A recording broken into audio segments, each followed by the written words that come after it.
次我哋要介紹嘅呢，就係位於荃灣嘅味苑，佢哋店鋪係以中式為主。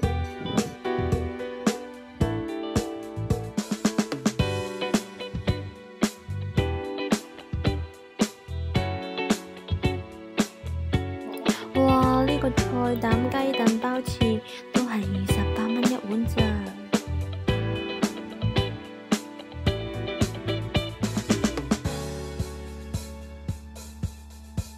仲有呢個脆炸牛蝦腩，我哋都極力推介。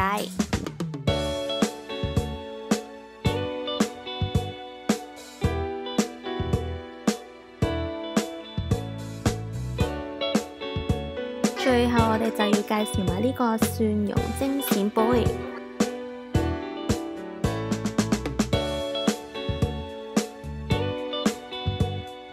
睇下大大粒蒜蓉開邊，配埋粉絲，我哋好飽啦，已經食得。